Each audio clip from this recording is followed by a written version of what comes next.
I was driving along and found a girl just standing in the middle of the road. My initial thoughts was just to tell her to pay attention, but it was clear that, while the lights were on, nobody was home. During my whole time with her she never uttered a word. I was left in a weird situation. She had done nothing, clearly needed help, but medically nothing seemed wrong. As I'm pondering what on earth I should do, the girl suddenly starts spinning. Now spinning is not illegal, and I'm starting to think this girl is one of those protesters that wind up police. I've dealt with Troll Station before, so I think crack on, spin to your heart's content. Then she loses her balance and falls, whacking her head on the side of the police car. Great. So I call an ambulance, but she seems fine. Still not talking, but she is looking up at the sky. It's a nice day, so fine, enjoy the sun. I do some writing and look back at her now bright red face and watering eyes and realize she is trying to damage her retinas by forcing herself to look directly at the sun. That's a new one on me, so now I'm holding a book or something above her to shield her eyes. Ambulance arrives and we get to hospital, and now she has forgotten how to walk. Now I'm 99% sure she is a wind-up merchant, but I get her a wheelchair. In the wheelchair she strikes up a I'm a little teapot pose and keeps it up for the next hour. Zero movement, just frozen with her arms out. So I now have 3 potential situations. 1, she is pretending to be frozen in time. 2, she is suffering from a mental health issue. 3, she has been possessed. By now I'm convinced it's the latter, but I section her and leave her with professionals. A week later I call the hospital and they tell me she is still frozen. My brother is a deputy, and at the time I worked as an EMT for a few small towns in northeast Colorado. I frequently went on ride-alongs with him while waiting for 911 calls to come in. This took place in Amherst, Colorado. The town is very small. Amherst has about 50 people, a church, some houses, a grain tower, and a park. It was about 3 AM and we were about to call it a night. As we were making our last check on Amherst, we noticed movement at the park, but couldn't tell exactly what was going on because it was pitch black. We drove up and stopped alongside the dirt road, flipped on the spotlight, and as we moved the light around the park it finally settled on the back of a young girl, maybe 13, sitting on a swing with her back facing us. We left the spotlight on her. She wasn't moving. She just sat there facing away from us, looking down at the ground. Needless to say, it was a very creepy situation. We both looked at each other with that face you would make when something is out of the ordinary. I quickly suggested that we should call her over using the PA system. He agreed. As we looked back over, she was gone. I mean, no signs of anyone anywhere. The park was in a wide open area. She couldn't have gotten out of sight in the amount of time that we had our exchange of words. I remember saying, should we get out and look for her? Maybe she hid behind one of the park toys or something. My brother just looked at me and said hell to the no and drove away. It still creeps me out to this day. Police officer working the desk 1500 to 2300. Fire alarm signal goes off. Many years ago the police department offered alarm monitoring service. Still had 10 to 12 places that were hardwired, and it would require pulling apart a lot of equipment to disconnect the system. So we just kept it going. First shift dispatch is already punched in, so she took it. I'm headed out the door to the fire department when 911 rings from the same address. I answer it. No one in the other end. Assumed they barely got to call before passing out. I bolt out the back door, hop in a squad car, radio in the 911 call on channel 3 that both police/fire can hear, and that I'm going directly to the house. Arrive just as another unit shows up. No signs of smoke, no sign of anything. Older woman comes walking up the street pushing a wheelchair with an elderly lady, her mother. They live there and just went out for an early evening stroll before dinner. Tell them what we have going on. Nobody else lives there, and as far as the elderly lady can remember, the alarm was disconnected from the house years ago during some renovations. They don't have any alarm system either, just a couple of smoke/fire detectors. We do a walk around the house, get to the back door off the kitchen, and you can clearly see and smell gas. We turned off the gas at the main, set up some fans to air it out, and find a cracked gas line going to the oven. Daughter said she spilled some coffee she was making for their walk, and had to move the oven a few inches to clean. Probably broke the line pushing the oven back in. Nothing else in the house is disturbed, and both phones are on the hook. Fire chief shows up about 15 minutes into the call. He goes over to the two ladies and gives them both a hug. He's nearly in tears. The elderly lady in the wheelchair, her husband was the fire chief 60 plus years ago for our department. The daughter, her husband passed away a few years ago. He was also a member of our department. Never believed in ghosts or spirits, but that call made me think maybe people who spend their lives doing good are allowed by some power to look over their loved ones every so often.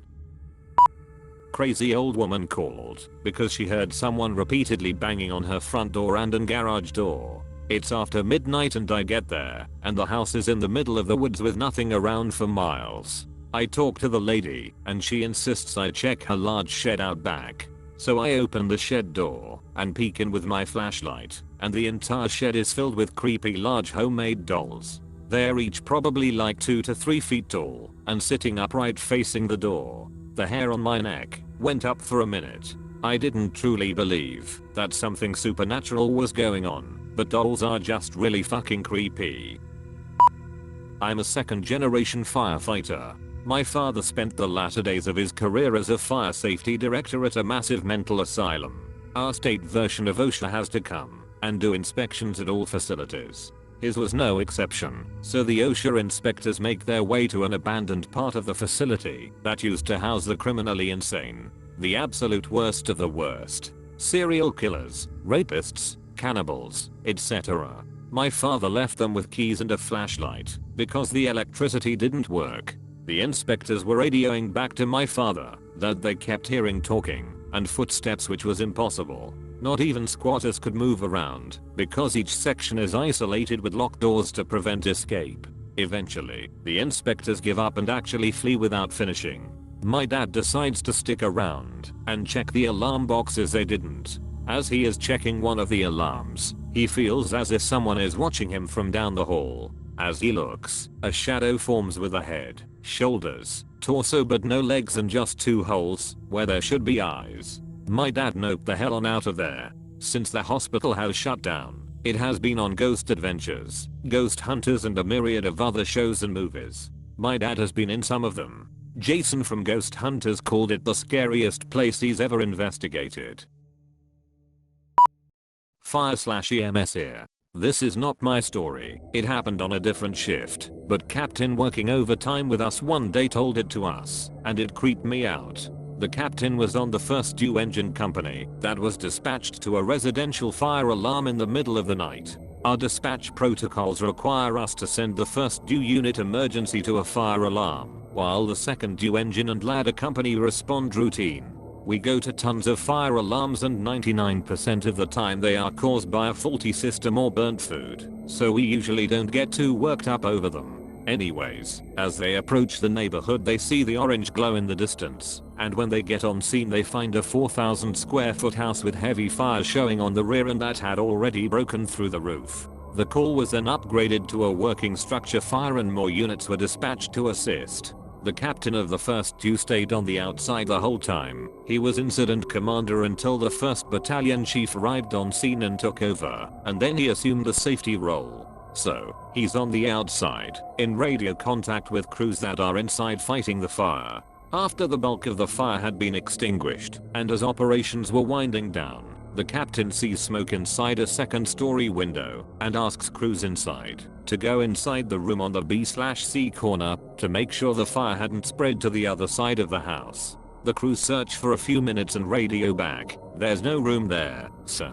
The captain is a bit confused as he is staring at what is clearly a window that is attached to a room of some sort. He relays detailed instructions of where the room should be to the crews inside, and they again advise that they can't find anything. Incredulous, the captain asks the incident commander for permission to go inside of the structure so he can show the interior crews exactly where the room in question is. His request is granted, and he goes inside, walks up the staircase, and walks towards the corner in question. There's no room there, just a hallway with a corner. No doorway, no window, no room. Knowing that there has to be something behind the wall, they breach the drywall and crawl through to find a child's bedroom. The bedroom had a dresser, a desk, and a perfectly made bed that looked as if it hadn't been disturbed in years. For whatever reason, the owners of the home decided to wall off the bedroom and leave it just as it was, untouched and inaccessible. The captain said it was one of the strangest and eeriest things he had seen in a while. Cop. Real cool. I have been on patrol for several years and love stuff like this. I had a backup officer with me who witnessed everything. Dispatch sent me to a call in a mountain area late one night. Dispatch said the caller reported several people holding a baby above their heads and chanting while standing on her property. The call sounded ridiculous, and I smirked as dispatch gave the details. I arrived at the proper address after driving about 20 minutes along a mountain road. There is not much else up here, and it was extremely quiet. No one walks around out here, and there aren't very many cars driving this late. I walked along a gated driveway, through a light wooded area. I found the caller's house with 2 dim lights near the front door. The house was surrounded on 3 sides by heavy woods. I felt a little uneasy just looking at the house. I knocked on the front door of the house while standing on a large patio. I heard something move to my left, which startled me because it was close. It sounded like a person, something big. I looked to the left and used my flashlight to light up the patio. I didn't see anyone. I continued to knock. I could hear 2 voices inside the house. I clearly heard a male and a female. This made me feel a little better. I thought I heard someone on the patio, but it must have been someone inside. The female eventually opened the door. She was terrified, almost crying. She asked me to come inside and to close the door. She led me to the living room, where I saw a very cheap security monitor, almost like a baby monitor camera setup, with audio and video playing. The camera setup only provided a live feed. The camera was positioned to view the front door and patio area, where I was just standing. The audio was silent as I watched the monitor for a few seconds. The woman began to explain when I interrupted and asked where the male was inside the house. I heard his voice. She looked confused and said she was here alone. I was surprised because I know for a fact I heard a male's voice when I knocked. I asked her several times and initially thought she was lying to me. My partner checked the house and did not find anyone. The woman said she was reading while sitting on the couch when she heard something over the security camera. She looked at the display and saw 2 people on the patio, standing at the front door. She heard knocking at the door and called the police. I looked at the monitor, and although it was low quality, I could see the patio and front door area with decent clarity. As the woman continued to explain, the audio on the monitor went from quiet to extremely loud. We all stopped talking. The caller was shaking. I looked at the monitor, but didn't see anyone.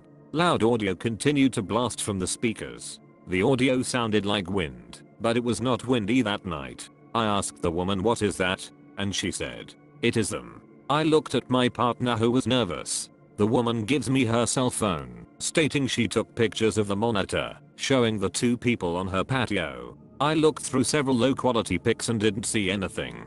I continue to scroll, and sure enough, I see what looks like 2 tall figures standing at the door. One of the figures is holding something. The figures look strange, all dark and featureless, in contrast to the video I saw on the monitor. I was in disbelief and thought, oh my god, she's telling the truth. I continue to scroll and saw one figure holding something up over its head. Another picture showed the item at the base of the door with both figures standing near it. I tried to reason, to explain what could have caused these images, but it was pretty apparent that there had been 2 subjects on her patio. We check outside, walking the property to the tree line. I mention a movement on the patio, and the male's voice from inside the house. My partner asks me to stop talking about it. We finish checking, and return to speak with the caller. She says she will be driving into town, and staying at a hotel, because she is too scared to stay here tonight. We walk along the driveway back to our cars. My partner jumps into the patrol car and takes off. I laughed, but I felt really uneasy, standing there in the dark. I leave shortly afterward. If you enjoy these videos, please consider subscribing.